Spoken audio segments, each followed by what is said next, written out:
پخوان داسه اور مر بگتانا پٹیگی خاری سے مبارک میں لگن ورغندی زلیگی دنور غندی زلیگی دنور غندی زلیگی زار شمد زار و پخوان داسه اور مر بگتانا پٹیگی خاری سے مبارک میں لگن ورغندی الحمد لله وكفى وسلام على عباده الذين اصطفى أما بعد فأعوذ بالله من الشيطان الرجيم بسم الله الرحمن الرحيم قد أفلح المؤمنون الذين هم في صلاتهم خاشعون والذين هم عن اللغو معرضون وقال في مقام آخر أفحسبتم أنما خلقناكم عبثا وأنكم إلينا لا ترجعون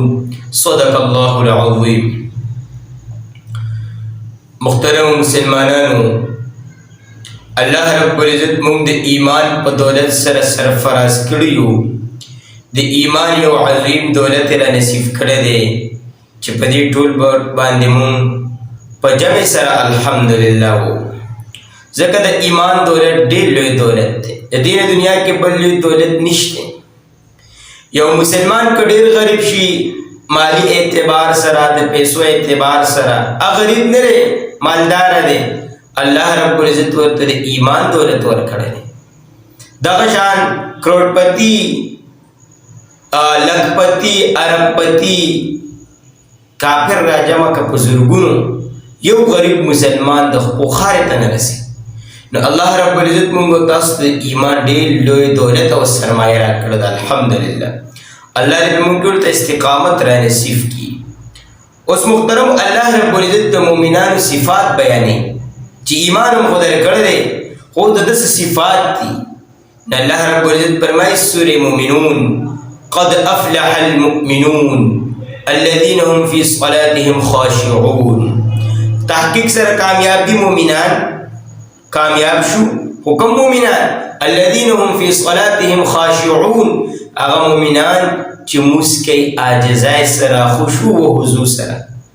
ورپسې فرمایي بل صفت بيد مؤمن والذين هم عن اللغو معرضون. مؤمن بدان د فضولیاتنا د لغویاتنا د عبث کارونه بد ساتي. نو محترمو زمون نننی خبر مقصد دا دی چې اوسو خبرې په دې کیل کود باندې وکړو، په دې ګیمونو باندې وکړو. اوس محترم الله رب العزت موږ ته اسلام یو لوی دولت راکړی دی. اسلام یو وسیع النظر مذهب دی. اسلام تنگ نظر مذهب نه دی، یاد ساتل پکار. ډېر وسیع نظر دی. اسلام کې موږ ته د هرې خبرې حل پروت دی. د هرې خبرې حل دا په اسلام کې موجود دی. اوس ګیمونه دي، د گیمونو هم یو طریقه اسلام ته خورې ده چې په کومه طریقه به گیمونه کې، کم گیمونه به کې او په کم وختونو کې به کې، دا هم ته اسلام خولی دي. اوس محترمو کم گیمونه به کوو، کم به نه کوو. نو په دې به یو څو خبرې وکړو، د دې ضروري مسایل به لږ بیان کړو. ځکه د وخت تقاضا ده. زموږ نوجوانان طبقه خاص کر په گیمونو کې زیات وخت تیروي او زیات ټیم هغه دې گیمونو ته ورکوي. نو نن سبا د سوشل میډیا دور دی، ټول خلک په سوشل میډیا لګیا دی. اوس که موږ د کتابونو نومونه ډېر وایو نو څوک یې ګوري نه، او موبایل دی، سوشل میډیا ده، نو هر څوک یې ګوري. نو که په دې باندې چاته یو د فایدې خبره ورسېده او دا په عمل کې راغله او د هغه زندګي بدله کړه، دا ډېره د فایدې خبره ده. اوس په موږ چې کم گیمونه به کوو، د گیمونو لپاره څه شرایط دي؟ نو علماء کرامو یو څو شرایط لیکلي دي چې کم گیم به کې. لومړی شرط هغه گیم به کې چې شرعاً هغه منع ني، یعنې پیغمبر اسلام ته منع ني کړي. اوس ډېر گیمونه داسې چې پیغمبر اسلام په خپله منع کړي دي، لکه اوس شطرنج دی، د دې پیغمبر اسلام په خپله منع کړې ده چې شطرنج به نه کوي. داسې نور ډېر گیمونه دي چې اسلام کې هغه ممنوع دي، حرام دي، د هغې کول منع دي. لکه اوس زناور جنګول، سپي جنګول، چرګان جنګول، دا شرعاً حرام دي، منع دي. داسې ګیمونه به نه کړي، دا منع دي شریعت کې. نمبر 2 هغه گیمونه چې تا د فرایضونو نه منې کوي، تا د لمونځ او اودس نه، د ذکر او اذکار نه د ستا ټیم نه ضایع کوي، د ستا ټیم قیمتي کوي. ته پکې لمونځ او اودس کولی شي، روژه پکې نیسلی شي، دغه شان ذکر او اذکار پکې کولی شي. بل هغه گیم چې کې د ستا دنیایي او اخروي فایدې پکې. دنیایي فایده خو دا شوه چې ورزشي پکې د ستا بدن فټ ساتي، د ستا بدن ته پکې فایده وي. بل اخروي فایده چې هغه گیمي چې ته په تربیت په نیت کې، یعنی که سبا د جهاد موقع راځي چې ته ورته مخکې نه تیار یې. بل هغه گیمونه جایز دي د هغې کول چې د هغې لباس صحیح، کلاړیان پکې لباس صحیح اچوي، د اسلام مطابق وي، وجود یې پکې صحیح پټي، د وجود ډول یې پکې صحیح پټي. نه چې کوم گیمونه په دې تله باندې برابر یې، په دې شرایطو پوره یي، بس هغه جایز دي. اوسني وخت کې چې موږ سوچ وکړو محترمو، نوجوانان ټول ذهن دې گیمونو طرف ته دی او دغه طرف ته د خلکو رجحان زیات شوی دی. نو موږ پرې رد نه کوو، گیمونه کول پکار دي، خو چې تا ته پکې فایده وي، دنیایي او اخروي، چې ستا صحت پرې روغي او اخروي فایدې پکې هم وي. اوس محترمو گیم به تر گیم حده پورې جاري ساتي. گیم په دا نه کې چې ځان د پاسه یو مسلط کې. اوسني وخت کې زموږ خلکو دا گیم په ځان داسې مسلط کړی دی، ته وایې یو جهاد کوي، هار جیتي د جهاد په مثل شاملوي. که زموږ ملک وګټو نو دا شو چې زموږ ملک جهاد وګټو، که زموږ ملک بایلو نو دا شو چې جهاد یې بایلو. خلک داسې نظریه جوړه شوې ده، داسې محبت جوړ شوی دی. نه گیم له به دوره ویلیو نه ورکې، گیم به په خپل حدود کې ساتي، د گیم وخت بس گیم وخت. اوس محترمو په دې خبرو باندې موږ غور او سوچ وکړو. زموږ نوجوان موږ نه غلط طرف ته روان دي، ټول اوقات په دې کې ضایع کېږي. دا به څه کېږي؟ نوجوان راته خرابېږي. الله رب العزت خو وایي د مؤمن صفت بیانوي چې الذین هم فی صلاتهم خاشعون والذین هم عن اللغو معرضون. دې بل فضولیاتو نه ځان ډېر لرې ساتي.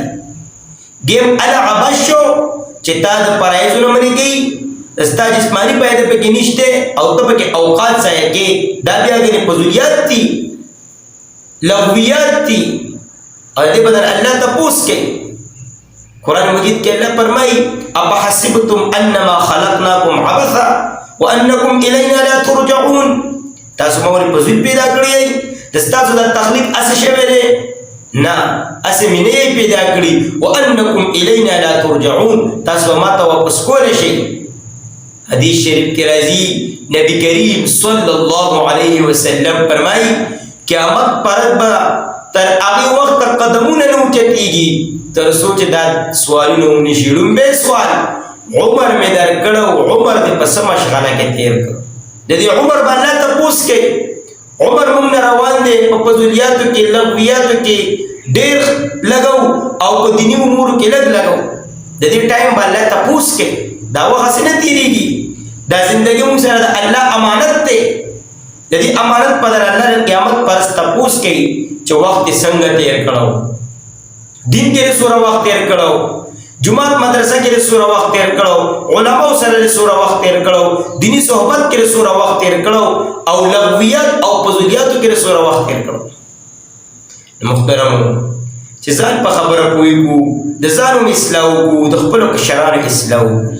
زموږ کشران ډېر غلط طرف ته روان دي. د سهار نه واخلې تر ماسخوتنه پورې د گیمونو په سوچ کې په ځان باندې نومونه هم د پلیرانو ایښي. دا محترمو ښه خبره نه ده. زموږ نوجوانان تباهۍ طرف ته روان دي. د هغه مینه د سکول سره نشته، د سکول سبق سره، د جومات سبق سره نشته، بس په مازغوی د هغې مینه سوره شوې ده. گیم به کوو او تر گیم حده پورې گیم به په ځان د پاسه داسې نه راولو چې هغه زموږ عبادات هم پاتې کي، زموږ تعلیم هم موږ نه پاتې کي او نوجوان راله اوپر کړي. دغه گیم ته بیا څه ضرورت دی؟ نو اوسني وخت کې حالات داسې جوړ دي محترمو چې واړه راله خرابوي، نوجوانان راله خرابوي. د دې باره کې فکرمند شو، لومبی د خپل ځان اصلاح وکړو، په خپله هم د دې لغویاتو نه، د دې فضولیاتو نه منع شو. گیم کوو خو د گیم حد کې، چې د موز او داس ټیمی چې بس بیا ختم دا نه چې د موز ټیمی دی خو باونه ویل کېږي خو ته لبي کې نه دا بیا نامناسب گیم دی هغه گیم چې تا د موز او داس نه د ذکر او اذکار نه د دین د کارونو نه د خپل دین دنیوي کارونو نه د دې نه منې کوي دا گیم دی او ته پکې ریفریش کېږي ستا صحت پکې برابرېږي نو محترمو فکر مون شو په خپل معاشرې متعلق د خپل رهن سهن متعلق د خپل نوجوانانو متعلق فکر مون شو چې زموږ دا نوجوان زموږ نه ضایع نشي نوجوان زموږ قیمتي سرمایه ده ګوره تاسو سوچ وکړئ غیر چې محنت کوي نو زموږ په نوجوان کوي ولې ته پته ده پاخه خلک خو به وړي شي نوجوان را روان دي نوجوان کله خراب شو نو ټول نسل دې خراب شو د قوم ډیپند انحصار دا په نوجوان دی ولا خراب کو هغه اتوماتیک ختم شو نو د خپل نوجوانانو محترم اصلاح وکړو دا مختصر خبرې وکړې الله رب العزت موږ تاسو د ایمان دولت را کړی دی پر خپل ایمان خوشحالي کو او ځان کې د مؤمنانو صفات راولو چې کوم صفات یې الله قرآن کې یادوي ځان له دین سره وابستګي پیدا کو د علماو صحبت کې ځان نه ناسته یقین کو د نیکانو خلکو ملګرتیا افناو کو نه ان شاء الله بیا به زموږ دنیا او آخرت خستې دا مختصر خبرې دی الله رب العزت د ټولو په عمل کې راولي واخر الدعوانا ان الحمد لله رب العالمين